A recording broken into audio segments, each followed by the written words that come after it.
Rumors of the regulars, across the endless expanse of the galaxy, among the councils and empires and merchant guilds, one name was spoken with caution and often with fear, and that name was humanity. The species had risen from a single cradle world of storms, predators, and constant struggle, and they had carried that spirit of survival into the stars. To most alien civilizations, war was a calculation of resources and numbers, a balance of logistics and technology. To humans, war was survival itself, something older than history, something burned into their blood. Every alien strategist knew that a war against humans would never be a war of equations. It would be a war against willpower, and the humans always fought to the last breath. The galaxy had already seen what human regular soldiers could do. They were not considered elite, not the most highly trained, not even the most heavily equipped in their own fleets. They were ordinary men and women drawn from every corner of Earth and her colonies, given a rifle, armor, and a mission. Yet everywhere they went, battlefields changed. Reports told of human infantry surviving conditions that would have killed most alien armies in hours.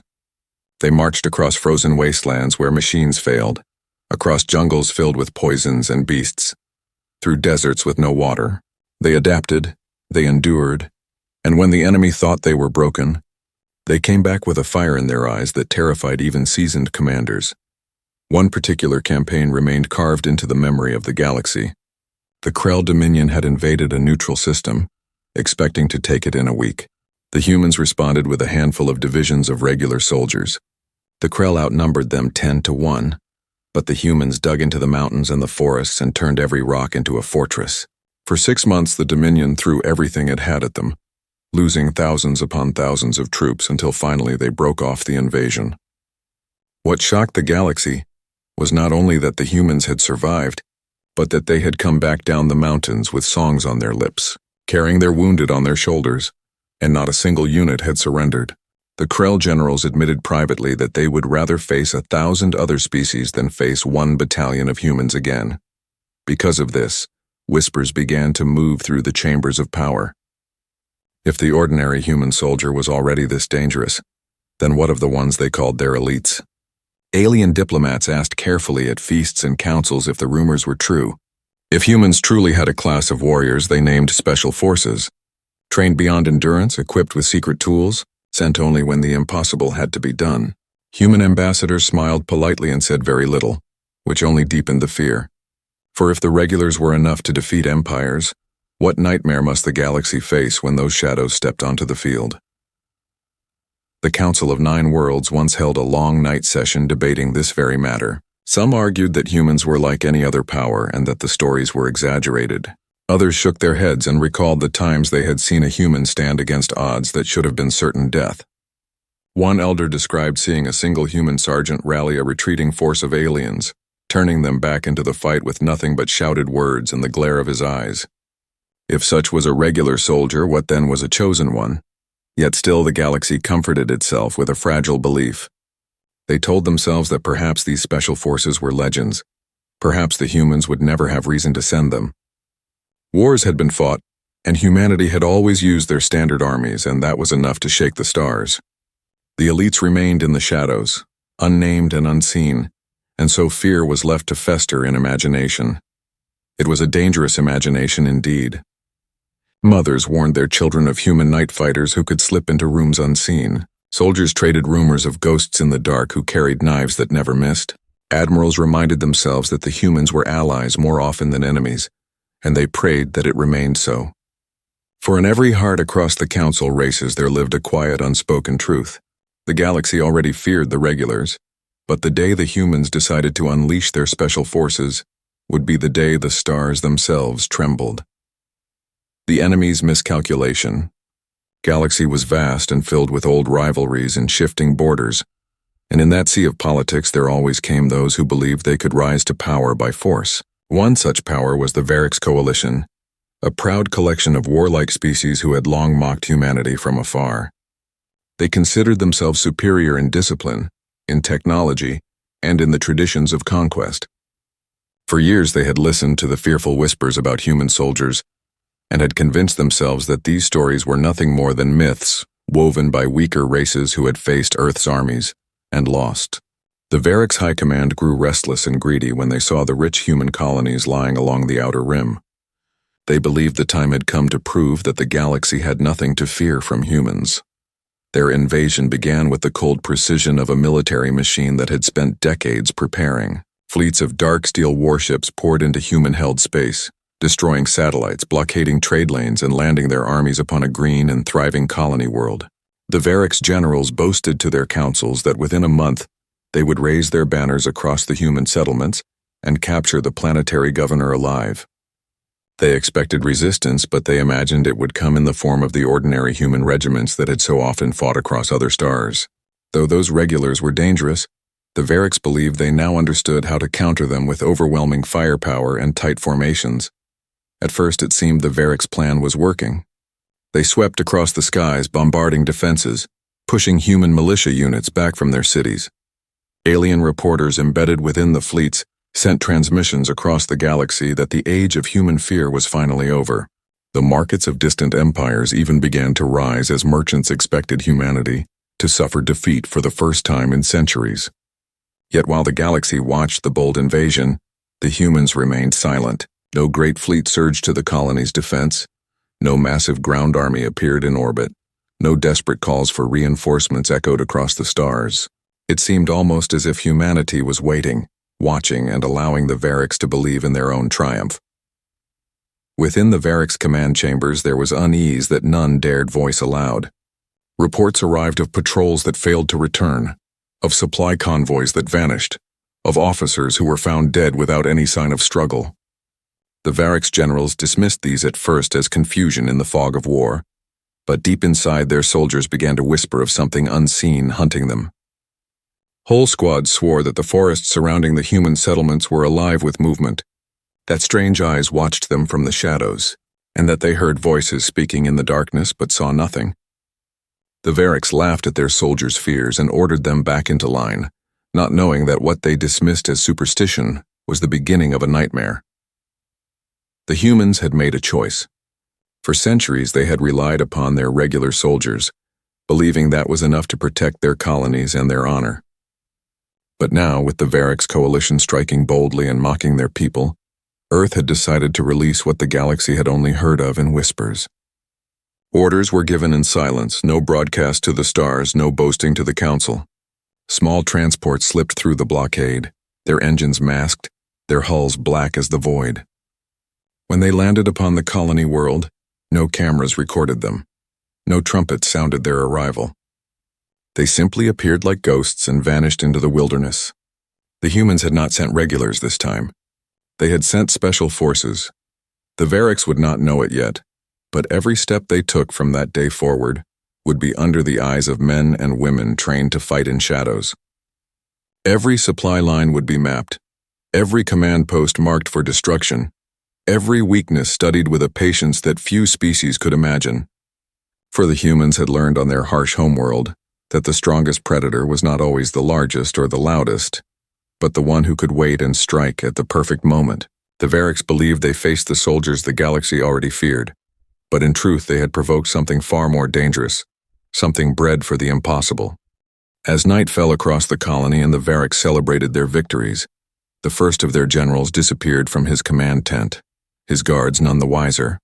His body would not be found, only the whisper left behind in the darkness, a human phrase that chilled those who heard it. The game had changed. Humanity had decided to play a different war, and the Varix coalition had no idea what storm was about to break over them. First contact with the unseen. Varix coalition advanced deeper into the colony with the arrogance of conquerors who thought the war had already been won. Their banners fluttered above captured cities. Their patrols marched down human streets and their war machines rolled through the forests. Yet despite their victories, the soldiers felt an unease that grew heavier with every passing night. They had expected to fight open battles, clashing against the human regiments that the galaxy spoke of with such dread, but instead they found themselves fighting shadows that struck without warning and vanished without leaving a trace. It began with the convoys. Supply transports carrying food and fuel moved along dirt roads toward forward bases, guarded by heavy armored vehicles. The Varix commanders assured their men that no human could break through their protection. Yet one morning a convoy failed to arrive, A search team was dispatched, and hours later they returned trembling and pale. The vehicles were still on the road, but every soldier had vanished. No blood, no battle, no signs of struggle. Just empty shells of machines and the eerie silence of a forest that seemed to be holding its breath. The commanders dismissed the story and ordered another convoy to take the route. The same thing happened again. This time the road was lined with strange marks carved into the trees, human words the Variks could not understand, but which the translators said carried a single meaning. Leave. Then came the attacks on patrols. Squads sent to watch the human settlements began disappearing one by one. Sometimes the soldiers simply never returned. Other times they were found days later wandering through the woods, their weapons gone, their minds broken, muttering about invisible hunters who whispered in their ears. One survivor claimed he had seen eyes glowing in the night, not the eyes of animals, but the cold, steady gaze of men who moved faster than shadows. His report was laughed off in the command tent, yet the laughter died when the lights went out and the power failed, leaving the generals sitting in the dark, while somewhere in the camp alarms screamed. When the power returned, the communications hub was gone, blown to ash, and the guards swore no one had passed them. The fear spread like wildfire. The Varik soldiers began to dread the night. They huddled in groups, eyes darting at every sound, every rustle of leaves, every whisper of wind. They built fires even when orders forbade it, desperate for light against the creeping darkness. Rumors whispered through the ranks that the humans had summoned ghosts, that they could not be seen or fought. The commanders shouted at them to be strong, but even they could not deny the mounting losses. Ammunition depots exploded without warning. Communication lines went silent. Officers were found with their throats cut, though their guards had heard nothing. For the first time, the Variks began to understand that they were not fighting a conventional army. The humans were not coming at them in formations or charging across open fields. The humans had melted into the forests, the rivers, the mountains, becoming part of the land itself. They struck where the enemy was weakest, disappeared before reinforcements arrived, and left behind only terror. This was war not of numbers but of shadows and patience, a kind of war the Variks had never trained for. They called their foes demons, but the humans had another name for them. Special forces. Among the humans there was no celebration, no boasting, no glory. They worked in silence, their faces hidden beneath helmets, their bodies painted to blend with the trees. They moved in pairs and small squads, each with tasks drilled into them until they were second nature. One team cut supply lines, another infiltrated command posts, another spread false information through captured communications. They worked with precision, with discipline, and with a kind of ruthless calm that made them seem more like hunters than soldiers. To them, this was not cruelty but efficiency, the fastest way to end a war and save their people. The galaxy had feared the regulars because of their endurance, but what the Variks were learning was far worse. Special forces did not simply endure, they controlled the very shape of the war. The battlefield itself bent to their will. Every tree could hide an ambush, every shadow could conceal a rifle, every silence could mean the end. The Variks began to feel like prey in a forest that belonged to predators. They had come to conquer, but now they marched nervously, waiting for the unseen strike that would come when they least expected it. As days passed, the Variks coalition fleet sent more reinforcements, believing more numbers would crush the resistance. Yet the more troops they sent, the more disappeared into the wilderness, swallowed by a war they could not understand. Their commanders spoke proudly on the channels to assure the galaxy that victory was close, but in their private councils fear had taken hold. They whispered of the stories they had once laughed at, the warnings told in council halls, the legends of human specialists who were never meant to be seen. Now those legends had stepped out of the shadows, and the Variks realized too late that they had miscalculated. They had come expecting to defeat human soldiers. Instead, they had awakened hunters who would not stop until the invaders learned what it meant to challenge Earth. The special forces revealed in the heart of the colony's wilderness, where the forests stretched unbroken for miles and rivers cut deep through the valleys. The special forces operated with the silence of predators. They were men and women drawn from every corner of Earth, chosen not for strength alone but for endurance, intelligence, and the will to fight long after others would have surrendered. Each of them had endured trials that would have broken ordinary soldiers, months of training in environments designed to crush the body and the spirit, and yet they had risen stronger. They were the kind of warriors who could be dropped into any land, stripped of supplies, and still find a way to survive and to strike. For them, war was not chaos but a craft, and they were masters from the inside. Their operations were simple in design, though complex in execution. Each small squad carried the bare essentials: weapons, rations, and a few tools of sabotage. They carried no flags, no banners, and no symbols of glory. Their goal was not to win recognition, but to dismantle the enemy piece by piece until the invasion force broke apart under its own fear. They spoke little, using hand signals and glances, moving like one body. At night they became part of the shadows, blending with bark and stone, their faces painted to vanish against the terrain. Where the Varric soldiers marched clumsily through the woods, crashing through leaves and snapping branches, the humans moved in silence. Ghosts who left no trace. One team was tasked with eliminating Varric's command posts. They slipped into camps under cover of darkness, crawling through the mud, cutting through wires, leaving silent traps that would detonate hours later. In one strike, they infiltrated the headquarters of a Varric's general, planting charges on his armored transport and leaving unseen before dawn. When the explosion tore the command apart, confusion spread through the ranks and soldiers shouted of phantoms in the night. The humans did not stay to watch. They were already moving to the next target, leaving behind only fear. Another team specialized in psychological warfare.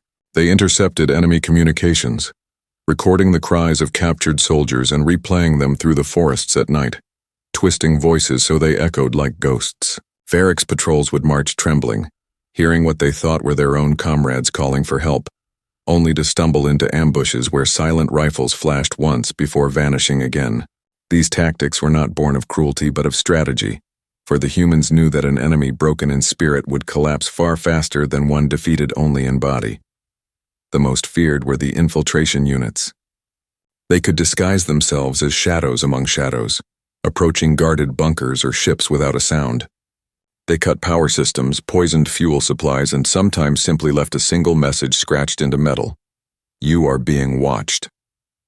These were not empty threats. The Varric soon realized that no place was safe, no fortress secure. Their commanders grew paranoid, moving constantly from one location to another, yet even then they could not escape. More than once a commander vanished in the night, leaving behind only a bodyguard who swore no one had entered. For the special forces, fear was a weapon sharper than any blade. They understood that the enemy expected open combat, ranks clashing, artillery thunder, battles measured in numbers. Instead, the humans turned the battlefield into a place of uncertainty, where every shadow held danger, and every silence screamed of unseen hunters. They made the Varrics feel what humanity had always known from their earliest days on Earth, that survival depended not on numbers or machines, but on awareness, instinct, and will. Within the squads there was no boasting, and no talk of heroism. They knew the galaxy would never fully understand what they did, and they preferred it that way. Their purpose was to protect the colony and their people, nothing more. Around their small campfires, hidden deep within caves or hollows, they spoke of home, of families waiting, of comrades lost. They carried those memories like armor, stronger than steel. Each mission was another step toward ending the invasion, another cut in the web that held the Varrics together. On the other side of the war, panic spread through the coalition ranks. Soldiers refused to leave camp without escorts. Officers demanded heavier guard details, and fleets began sending constant distress signals to their high command. Yet the more they tightened their defenses, the more they found themselves strangled. Supply routes dried up, communications faltered, fuel ran short. The Varrics commanders looked out over their troops and saw fear in every pair of eyes. What they faced was not a conventional enemy. It was something colder, quieter, more efficient. It was the reality behind the rumors, the truth behind the legends whispered in council halls. The humans had unleashed their special forces, and the Varrics now understood why the galaxy had always feared the thought as days passed into weeks. The weight of the unseen war broke even the proudest units. The Varric soldiers had thought themselves conquerors, but now they marched like prey. They prayed that dawn would come, yet in the light of day they found themselves ambushed still. They prayed that reinforcements would bring safety, yet the reinforcements disappeared into the same hungry forests. And always, somewhere beyond their sight, human eyes watched, patient and unblinking, waiting for the next strike. The special forces never announced their presence. They left no proof but ruins and whispers. But to the Varrics and to the galaxy watching from afar, the message became clear. The humans had shown only the strength of their regular soldiers before. Now the galaxy was witnessing something far worse. This was not the full army of Earth, not even the full force of their fleets. This was only a handful of men and women working in silence, and already the invasion was crumbling. The Council of Alien Worlds would soon realize that the humans had far more left hidden in the dark, and that knowledge chilled them more than any weapon ever could. The terror spreads. Across the stars, the war that the Varix coalition thought would be swift and glorious had transformed into something none of their admirals or strategists had predicted. What had begun as a bold invasion of a single human colony was now bleeding outward, like a wound that would not close. The special forces had slipped beyond the forests of that world, and their reach extended far past the battlefield the Varix thought they controlled. The first signs came when orbiting supply ships exploded in silence, gutted by charges placed inside their engines. No alarms had been raised, no signs of boarding had been detected, and yet the humans had walked unseen through the corridors and left destruction behind. Panic rippled through the fleets as whispers spread that the humans were not bound to planets alone, but could appear anywhere, even in the heart of space. Soon the coalition began losing more than ships. Codes used for secure transmissions were stolen, leaving entire commands vulnerable to interception. Admirals would give orders only to realize that the enemy already knew their plans. Convoys were redirected by false signals and then vanished into ambushes that should have been impossible. The Varix began to suspect spies within their ranks, but thorough investigations uncovered nothing. The truth was far worse. It was not spies within, but predators without, human specialists who could cut through defenses that no other species had ever breached. Their movements were never seen, their identities never captured, and their work left the coalition forces tearing themselves apart. The psychological toll was immense. On worlds far removed from the fighting, alien citizens woke to broadcasts of burning coalition warships, images captured not by official channels, but by human hands. Messages carved into hulls declared that the hunters were watching. Civilian ports refused to handle coalition supply lines, terrified that they would be targeted next. One by one, allies of the Varix began to reconsider their loyalties. They had thought siding with the coalition would protect them from human wrath, but now they understood that no alliance could shield them if special forces decided they were prey. Entire systems closed their gates, leaving the coalition more isolated with each passing day. On the ground, alien soldiers spoke in hushed voices of demons who could strike anywhere. They carried charms and prayed to their gods for protection. But still their officers were slain in their sleep. Still their camps were infiltrated. Still their weapons malfunctioned at the worst possible moment. Ammunition crates were filled with sand. Fuel lines drained overnight. Food rations spoiled, though they had been sealed hours earlier. Each sabotage eroded trust in their own supply chains, until commanders no longer trusted anything they had not seen with their own eyes. Exhaustion and paranoia ate away at discipline. Troops fired into shadows, wasting ammunition, while others deserted into the wilderness, preferring to face nature than the hunters who stalked them. Unseen reports reached the Galactic Council that the Varix armies were collapsing not from open battles, but from fear itself. Delegates sat in heavy silence as message after message described the impossible efficiency of the human forces. One counselor asked how many soldiers the humans had deployed, but the answer was uncertain. Some reports claimed dozens, others hundreds, but all agreed on one chilling fact. The humans had not yet mobilized their fleets or their main armies. What the galaxy was witnessing was only a handful of specialists. If such a small force could dismantle an empire's invasion, what would happen if humanity unleashed its full strength? Within human command there was no boasting, no celebration. The special forces sent only curt updates, confirming objectives completed, reporting minimal casualties, and requesting new targets. For them, the war was not about glory, but about precision. They struck where it hurt the most and faded back into silence. Their leaders on Earth watched the unfolding chaos with grim patience. They knew the galaxy would be shaken, but they also knew this was necessary. The Varix had chosen to provoke humanity, and now they were learning what it meant. It was not enough to simply repel them. The lesson had to be written across the stars so that no empire would dare again. The Varix High Command tried to shift tactics, pulling back their fleets, fortifying their worlds, ordering every outpost to be on alert. But that only spread their forces thinner, and the humans followed them. Special forces infiltrated starbases, disabling shields before fleets even arrived. They struck at shipyards, planting charges that tore apart half-finished dreadnoughts. They walked the corridors of orbital stations disguised in stolen uniforms, planting false orders that sent ships crashing into one another. The Variks realized with horror that they were not fighting a traditional enemy at all. They were being unraveled thread by thread until soon nothing would remain. What made it worse was the silence. No human leader came forward to demand surrender. No broadcast declared victory. The humans spoke only through action, and that silence weighed heavier than any declaration of war. The galaxy began to murmur that perhaps this was not even the full measure of humanity's wrath, that perhaps this was only a glimpse of what lay hidden. If regular human soldiers had terrified empires before, then the special forces had now shown the true face of Earth, and it was a face no one wanted to see turned upon them. The terror had spread beyond the battlefield, beyond the Variks, beyond even the council chambers. It had seeped into the very fabric of the galaxy. Every race that had once mocked humanity now spoke carefully, and every commander who had once boasted of strength now measured their words.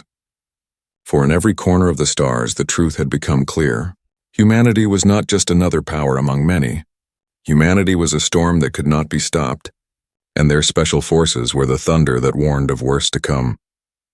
The Council's breaking point, in the great chamber of the Galactic Council, the atmosphere was suffocating with dread. Delegates from 100 species sat in silence as the latest reports were projected into the air before them.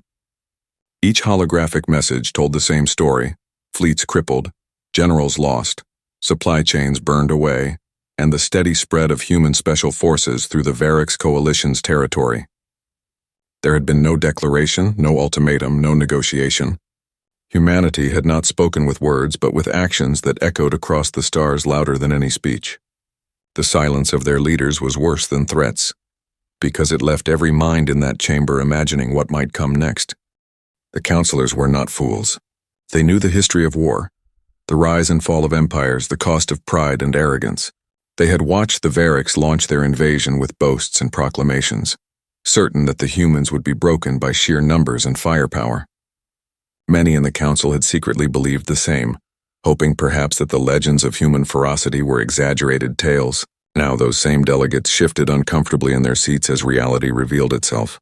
The Variks were not just losing, they were unraveling. The humans had not even sent their main fleets or their standard armies.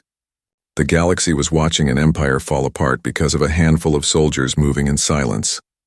One counselor from the Shal Collective rose and spoke, his voice trembling. He recited the names of Variks colonies that had gone dark, one after another. Systems cut off from communication, trade routes shattered, citizens fleeing in panic. He warned that if this continued, the destabilization would not end with the Variks, but spread across neighboring territories, pulling innocent systems into chaos. His voice broke as he asked the question none wished to hear aloud. If this is what the humans could do with a few specialists, what would happen if they unleashed their full armies against the Council itself? Another delegate, a reptilian matriarch from the Valar Dominion, slammed her claws against the table and demanded to know why the Variks had been so reckless. She hissed that their arrogance had provoked this storm, and that now the rest of the galaxy would suffer for their foolish pride. Across from her, the Variks representative stood tall, but his eyes betrayed exhaustion and fear. He tried to defend his people, claiming that the humans were violating every code of honorable war, that they fought like shadows and assassins rather than soldiers. Yet his words rang hollow. Everyone in the chamber knew that honor meant little when survival was at stake. The humans did not fight for glory. They fought to ensure that their people endured, and that was something no law of war could restrain. As the debates raged, whispers moved like a current beneath the arguments. Some counselors wondered if the humans had meant for this to be a lesson not only for the Variks but for all of them. The message was clear even if unspoken. Earth had tolerated insults, threats, and small border skirmishes for years. They had shown only their regular soldiers and still the galaxy had trembled. But now the Variks had gone too far, and in response the humans had revealed a glimpse of something far worse. The lesson was written in blood, and it warned every other empire what price they would pay if they ever dared follow the Variks' path. In the private chambers after the session, many counselors admitted what they would never say in public. They were afraid. They were afraid of the silence of human ambassadors, afraid of the precision of the special forces, afraid of the possibility that this war was not even close to showing the full power of Earth. Some whispered that the humans might even be holding back, that this was not their most dangerous weapon. If so, then what nightmare still slept behind those quiet human eyes? Meanwhile, in the Varrics High Command, the situation had grown desperate. Fleets recalled to defend their home systems found their shipyards already in flames. Governors begged for reinforcements that never arrived. Armies reported casualties not from open battles but from ambushes, sabotage, and terror so complete that soldiers were refusing to fight. The proud Varrics war machine was collapsing under the weight of fear, and their leaders had no answers left. Their calls for the council to intervene went unanswered, for none wished to stand between humanity and its vengeance. The council tried one last, desperate measure. They reached out to the human ambassadors requesting an audience, offering mediation, offering concessions, yet the humans gave no reply. They continued to move in silence, their special forces striking with surgical precision, each attack cutting deeper into the coalition's pride. The lack of response terrified the counselors more than outright hostility, because it meant the humans were not seeking negotiation, they were seeking resolution, and they would not stop until the lesson was complete in the Chamber of the Nine Stars.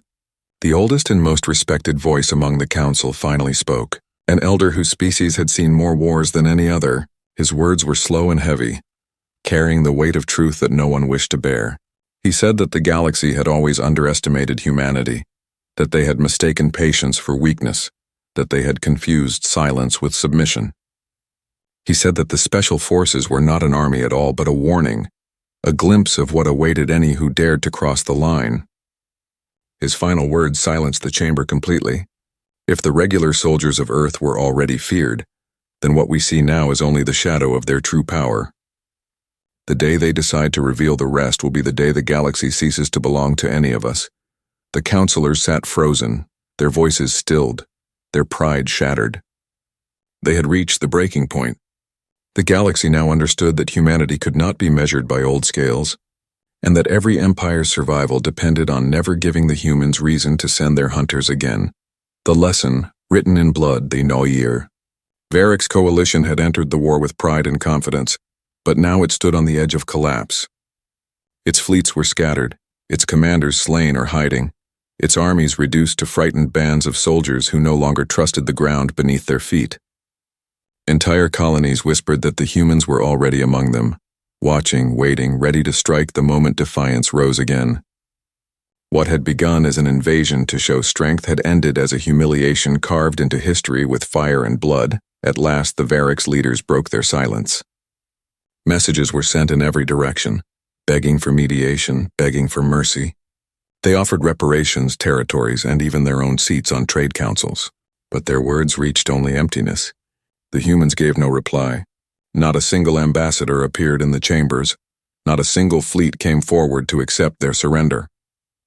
The silence of Earth weighed heavier than any fleet could. The Varrics knew that the only answer lay not in the stars, but in the shadows that haunted them. They needed the special forces to stop. On the colony where the war had begun, the Varrics gathered what remained of their army for a final defense.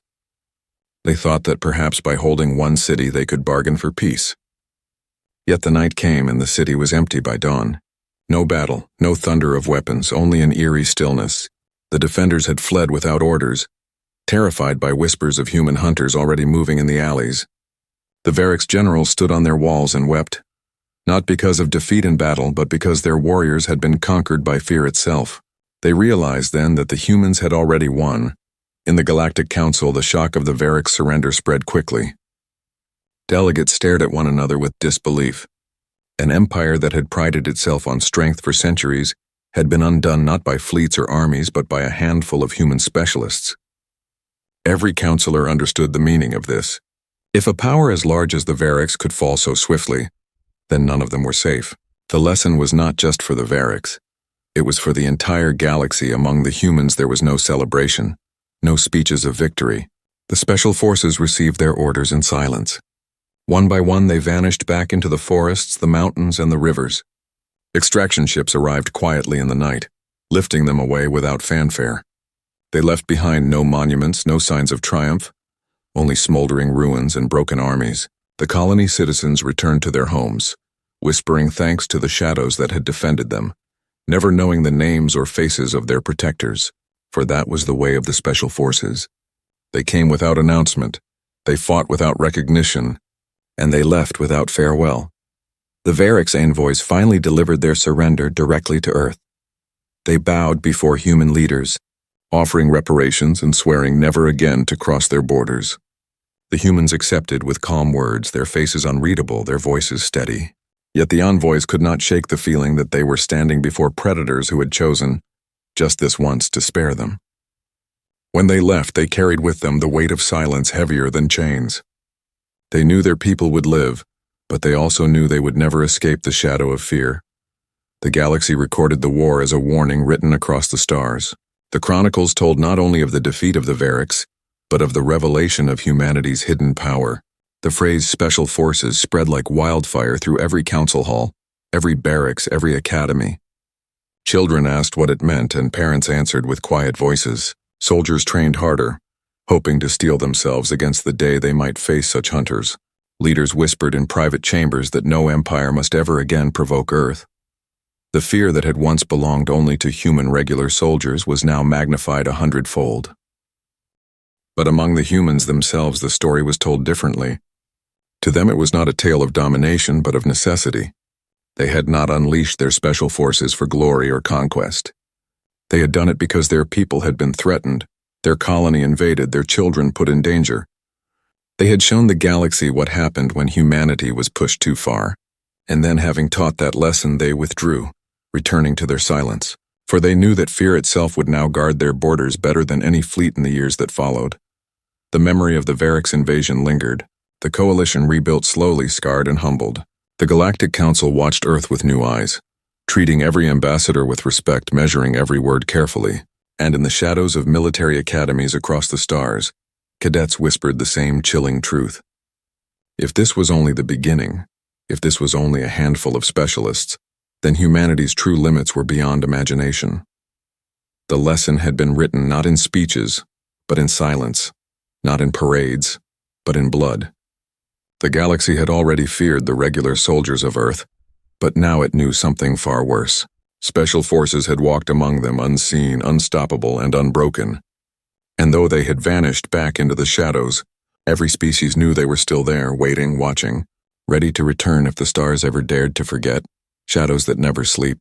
Long after the surrender of the Variks, the galaxy remained restless and uneasy. The council halls echoed with debates, but beneath every word, there lingered the memory of what had happened when humanity chose to lift the veil and let the galaxy see their hunters. Entire empires adjusted their policies, trade agreements were rewritten, fleets were repositioned, but all of it was done with one silent truth in mind. Do not provoke Earth. Do not awaken what sleeps in their shadows. The Variks themselves rebuilt, but they were never the same. Their people carried scars deeper than ruined cities. Veterans told stories of invisible hunters, of nights filled with whispers and unseen eyes. Children grew up with warnings to never walk alone in the dark, as if the shadows themselves belonged to humans. Generals drilled their armies harder than ever before, but fear remained in their eyes whenever the word human was spoken. The memory of defeat had cut into their very identity, and the special forces had become legends that would haunt them for generations. For humanity, it was different. The soldiers who had done the impossible returned home quietly. They were not paraded through streets or celebrated with endless speeches. They slipped back into ordinary lives, carrying with them memories they never shared. The governments of Earth and her colonies spoke little of their work, for the greatest power of the special forces was not what the galaxy saw, but what it could only imagine.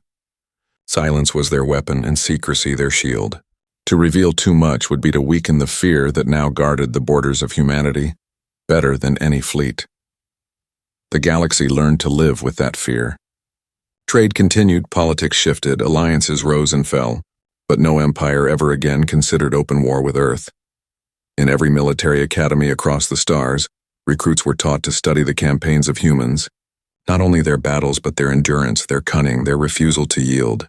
In quiet corners, cadets whispered about the special forces, the ones never truly seen, the ones who fought without banners, the ones who left empires broken.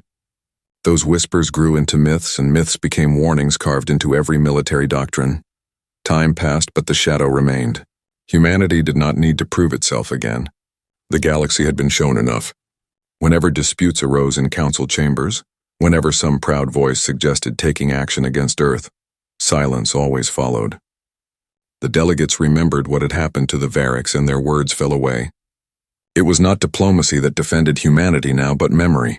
A memory of dark forests, of empty roads lined with warnings, of fleets burning in silence, of soldiers vanishing without a trace. The humans never claimed they were the strongest or the most powerful. They did not need to. The galaxy had seen with its own eyes. Regular soldiers were already feared for their resilience and their refusal to break. The special forces had gone further, revealing that humanity's true strength lay not in numbers or weapons, but in the will to fight as hunters, to wait, to strike, to endure beyond reason. That truth had changed the balance of power forever, and so the galaxy carried on, thriving yet cautious, prosperous yet haunted, knowing that somewhere out there men and women of Earth trained in silence, ready for the day they would be called again. They would come without warning, they would fight without recognition, and they would leave without farewell. But their presence would be remembered in every frightened whisper. For once the galaxy had feared the regulars. Now it trembled at the thought of the shadows behind them, the end,